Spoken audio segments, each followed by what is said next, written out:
Merhaba dostlar, yeni bir videoyla karşınızdayım. Kanalıma, videoma hoş geldiniz. Bu videomuzda Dell'in G315 modelinin i5'ini sizlere tanıtacağım. Bununla ilgili teknik bir analiz yapacağız. Bir önceki videomuzda i7'sini hakkında bir video yapmıştım. Dileyenler onu izleyebilirler gençler. Cihaz zaten Dell kendini kanıtlamış bir marka olduğu için hani oyunlar esnasında oyunlar içinde oynanabilir bir kaliteye sahip ve kendini kanıtlamıştır. Fiyat olarak da gayet uygun olarak karşımıza çıkmaktadır. Dilerseniz hemen hızlı bir şekilde slaytımıza başlayalım. Evet arkadaşlar, şuradan hemen görüntülerine başlayalım. Gayet güzel, şık duruyor. Zarif ya ve zarif duruyor. Öyle böyle bir abartılı bir görüntüsü yok. Yani diğer markalara ziyade daha güzel duruyor. Yani şuradaki yapı olarak da keskin bir yapılara sahip arka taraflarda. Ön taraflarda biraz yumuşatmışlar gençler. Ekranı biraz bana çerçevesi büyük geldi. Özellikle şu aşağı tarafı ekranı biraz çerçeve büyük geldi. Yanlardan da üstten de biraz daha kısa bilirlermiş açıkçası. Evet, diğer görselimize geldiğimiz zaman yan tarafında adaptörünün ve buradaki diğer bağlantı noktalarında olduğunu görüyoruz. Dediğim gibi ekran tarafı, arka tarafı güzel. Benim hoşuma gitti açıkçası. Cihazın üst tarafında ise standart Dell'in amblemiyle karşılaşıyoruz. Ön tarafında da böyle güzel bir çizgi yapmışlar. Gayet güzel. Evet, arka tarafında gördüğünüz gibi burada havalandırmaları, her iki taraftan da havalandırma deliklerini karşımıza çıkmaktadır dostlar. Evet, teknik özelliklere geçiyoruz. Dediğim gibi i5 bir bilgisayar. Gayet güzel. 9300 modeli. Yani 9. nesil arkadaşlar. 8 megabaytlık bir cache belleğe, ön belleğe sahip ve bu da gayet tatmin edici bir özellik. 2.4 GHz ile 4.1 GHz maksimum turbo bas yaparak yükseltebiliyoruz. 4 çekirdek bir işlemciye sahip arkadaşlar. Intel zaten bu seride de kendini kanıtlamış, alınabilir, uygun bir işlemci olarak karşımıza çıkmaktadır. Burada ise daha çok biraz daha ayrıntıya giriyoruz. Bu bilgileri arkadaşlar Intel'in kendi resmi sitesinden elde ettim. Dileyen arkadaşlar daha çok ayrıntıya ulaşabilirler. Ben sadece buradan işimize yarayacak olan hani burada olması gerekenler hakkında onları aldım özet olarak. Dileyen bilgilerin daha genişine ulaşabilirsiniz. Dediğim gibi i5 9300 8 MB'lik bir ön bellek var. Maksimum 4.1 GHz'e kadar da bir çalışma frekans değerine sahip arkadaşlar.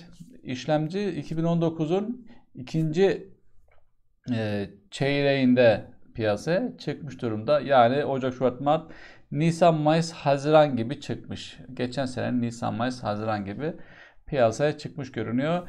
Yarı iletken olarak da 14 nanometrelik bir yarı iletkenler kullanılmış. 4 çekirdek olduğunu söylemiştik.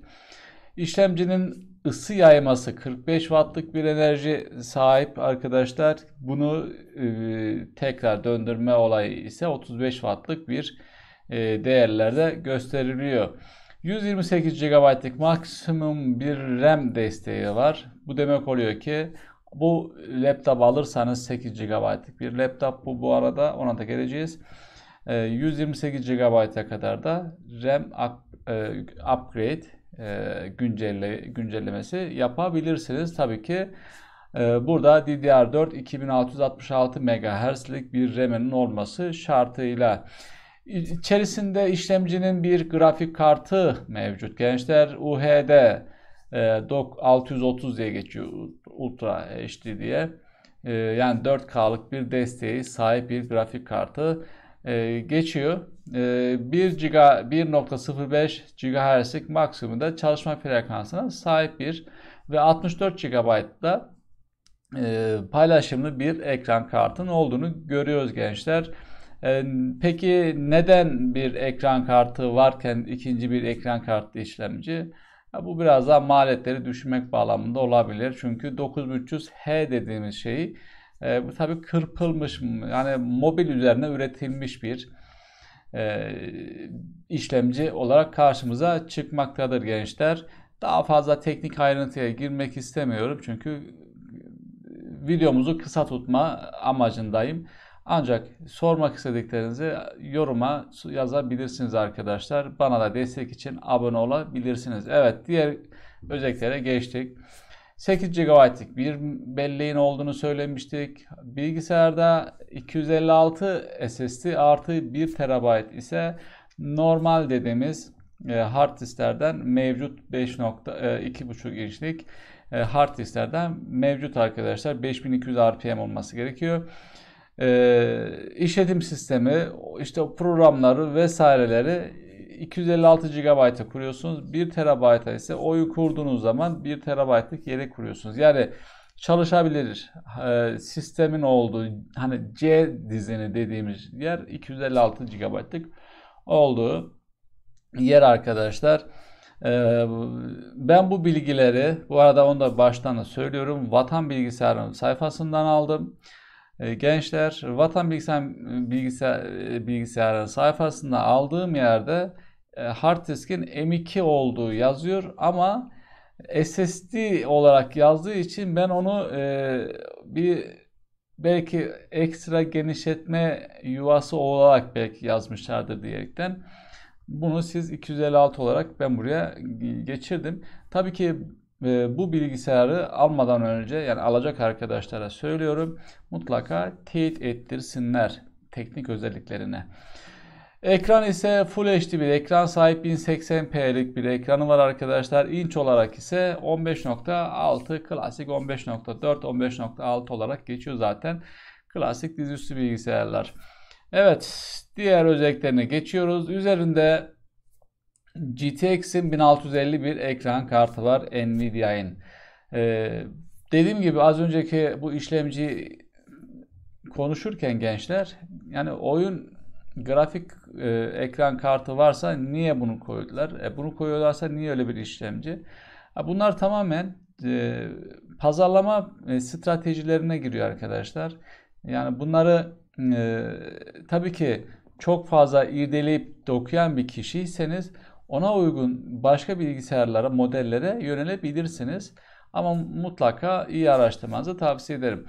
4 GB'lık paylaşımsız bir ekran kartı olduğu yazıyor ve üzerinde ise işletim sistemi olarak geliyor. Windows 10 işletim sistemi mevcut dostlar. Yani GTX 1650'yi daha önceki videolarımda sürekli değindiğim için bu videomda değinmek istemedim. 1650 GTX'in 1050 serisiyle eşgüdümlü gitmektedir. Bilginiz olsun arkadaşlar. Yani yeni bir ekran kartı olarak karşınıza çıkmasın. Aslında 1050 serisine hemen hemen başa baş gidiyor teknik özellikleri. Tabii ki bu biraz daha giydirilmiş, yenilenmiş bir ekran kartı. Bilginiz olsun arkadaşlar. Port ve yuvalara gelecek olursak standart bir SD kart yuvası mevcut. USB 2.0 normal var. Aynı zamanda USB 3.1 bir port girişi var. Üçgen şekilli kilit yuvası diye bir olay yapmışlar. Adaptör girişi var. 1650 ve üstü için USB-C display port üzerinde geliyor alt mod olarak. HDMI var ve RJ45 konnektör ile kulaklık mikrofon portu yer almaktadır arkadaşlar. Boyutlarına gelecek olursak yükseklik 21.6 milim, genişlik 365.5 milim, derinlik ise 254 milimlik bir ölçülere sahiptir. Benim dediğim gibi gayet güzel bir laptop arkadaşlar. Evet, geliyoruz ve bakıyoruz. Fiyatı ise 6812 Türk Lirası olarak Vatan Bilgisayar'ın bugünkü, yani 23 Mayıs 2020 tarihi fiyatıdır bu gençler. Doların anlık değişimi bu fiyatı etkilemektedir. Stoklar bu fiyatı etkilemektedir. Rekabet bu fiyatı etkilemektedir. Düşebilir, artabilir. Bilginiz olsun. Ben sadece bilgi olsun diye bu fiyatı paylaşıyorum. Aslında fiyat paylaşmamam gerekiyor. Ama ve lakin şunu da unutmayın. Açıklamalarda bu bilgisayarın linkini de sizlerle paylaşacağım arkadaşlar. Dileyenler oradan da kontrol edebilirler. Evet dostlar, bir videomuz daha sonuna geldik. Bugün Arefe, Ramazan bayramının Arefesi, yarın bayram. Bu vesileyle hepinizin bayramını kutluyorum. Ailenize güzel bir bayram geçirmenizi diliyorum. Ve önümüzdeki Ramazan ayına da tezelden kavuşturmasını Allah'tan niyaz ediyorum. Hepinize saygı, sevgi ve hürmetle selamlıyorum. Hoşça kalın.